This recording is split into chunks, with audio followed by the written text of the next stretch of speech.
7 ತಿಂಗಳ ಮೇಲ್ಪಟ್ಟ ಮಕ್ಕಳಿಂದ ಹಿಡಿದು ಎಲ್ಲ ವಯಸ್ಸಿನ ಮಕ್ಕಳಿಗೂ ಮಾಡಿ ತಿನ್ನಿಸುವಂಥ ತುಂಬಾ ಹೆಲ್ತಿ ಆ್ಯಂಡ್ ಟೇಸ್ಟಿ ಆಗಿರುವಂಥ ಪೊಟ್ಯಾಟೊ ರೈಸ್ ಯಾವ ರೀತಿ ಮಾಡೋದು ಅಂತ ನೋಡೋಣ. ಇದು ತುಂಬಾ ರುಚಿಯಾಗಿರೋದ್ರಿಂದ ಮಕ್ಕಳು ಇಷ್ಟಪಟ್ಟು ತಿಂತಾರೆ. ಇದನ್ನು ನೀವು ರೆಗ್ಯುಲರ್ ಆಗಿ ತಿನ್ನಿಸೋದ್ರಿಂದ ಮಕ್ಕಳ ವೆಯ್ಟ್ ಗೇನ್ ಕೂಡ ಚೆನ್ನಾಗಿ ಇನ್ಕ್ರೀಸ್ ಆಗುತ್ತೆ. ಸೊ ಬನ್ನಿ ಹಾಗಿದ್ರೆ ಮಾಡೋದು ಯಾವ ರೀತಿ ಅಂತ ನೋಡೋಣ. ಮೊದಲು ನಾನಿಲ್ಲಿ 3 ಟೇಬಲ್ ಸ್ಪೂನ್ ಅಕ್ಕಿ, 1 ಟೇಬಲ್ ಸ್ಪೂನ್ ಮಸೂರು ಬೇಳೆನ ನೀಟಾಗಿ ತೊಳೆದು 10 ನಿಮಿಷ ಮುಂಚೆ ನೆನೆಸಿಟ್ಕೊಂಡಿದ್ದೀನಿ. ಮಸೂರು ಬೇಳೆಗೆ ಬದಲಾಗಿ ನೀವು ತೊಗರಿಬೇಳೆ, ಹೆಸರು ಬೇಳೆ ಯಾವುದು ಬೇಕಾದರೂ ಉಪಯೋಗಿಸ್ಕೊಳ್ಬೋದು.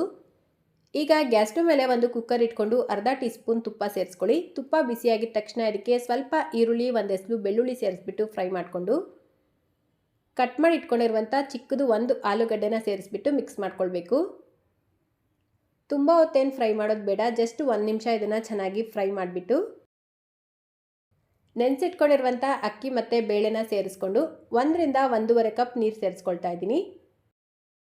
ಒಂದ್ಸಲ ಚೆನ್ನಾಗಿ ಮಿಕ್ಸ್ ಮಾಡಿಕೊಂಡು ಖಾರಕ್ಕೆ 1/4 ಟೀ ಸ್ಪೂನ್ ಕಾಳು ಮೆಣಸಿನ ಪುಡಿ, 1 ಚಿಟಿಕೆ ಅರಿಶಿನ, 1/4 ಟೀ ಸ್ಪೂನ್ ಜೀರಿಗೆ ಪುಡಿ, ಸ್ವಲ್ಪ ಉಪ್ಪು ಸೇರಿಸ್ಕೊಂಡು ಚೆನ್ನಾಗಿ ಮಿಕ್ಸ್ ಮಾಡ್ಕೊಳ್ಬೇಕು. ಸ್ವಲ್ಪ ಕೊತ್ತಂಬರಿ ಸೊಪ್ಪನ್ನು ಸೇರಿಸ್ಕೊಂಡಿದ್ದೀನಿ ಫ್ಲೇವರ್ಗೋಸ್ಕರ. ಈಗ ಲಿಡ್ನ ಕ್ಲೋಸ್ ಮಾಡಿ ಹೈ ಫ್ಲೇಮಲ್ಲೇ 4 ರಿಂದ 5 ವಿಷಲ್ ಕೂಗಿಸ್ಕೊಳ್ಬೇಕು. 1 ವರ್ಷ ಒಳಗಡೆ ಇರುವಂಥ ಮಕ್ಕಳಿಗೆ ನೀವು ಉಪ್ಪು ಕೊಡಲ್ಲ ಅಂದರೆ ನೀವು ಬೇಕಿದ್ರೆ ಸ್ಕಿಪ್ ಮಾಡ್ಕೊಳ್ಬೋದು.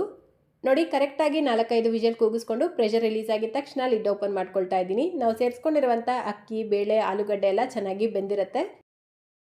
ಈಗ ಇದನ್ನು ಒಂದು ಮ್ಯಾಶರಿಂದ ಚೆನ್ನಾಗಿ ಮ್ಯಾಶ್ ಮಾಡ್ಕೊಳ್ಳಿ. ಮ್ಯಾಶ್ ಮಾಡಿದ್ರೆ ಮಗು ತಿನ್ನಲ್ಲ ಅಂದರೆ ಸ್ವಲ್ಪ ತಣ್ಣಗಾದ್ಮೇಲೆ ಒಂದು ಬ್ಲೆಂಡರ್ ಜರ್ಗೆ ಹಾಕ್ಬಿಟ್ಟು ಬ್ಲೆಂಡ್ ಮಾಡಿ ಬೇಕಿದ್ರೂ ತಿನ್ನಿಸ್ಬೋದು.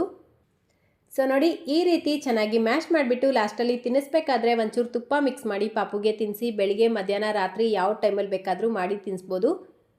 ತುಂಬಾ ಹೆಲ್ತಿ ರೆಸಿಪಿ. ಸೊ ಮಿಸ್ ಮಾಡ್ದಿರಾ ಮಾಡಿ ತಿನ್ನಿಸಿ ಅಂತ ಹೇಳ್ತಾ ಇವತ್ತಿನ ರೆಸಿಪಿ ಇಷ್ಟ ಆಗಿದ್ರೆ ಲೈಕ್, ಶೇರ್, ಕಾಮೆಂಟ್ ಮಾಡೋದನ್ನು ಮರಿಬೇಡಿ. ಇದೇ ರೀತಿ ಮತ್ತೊಂದು ರೆಸಿಪಿಯೊಂದಿಗೆ ಸಿಗೋಣ.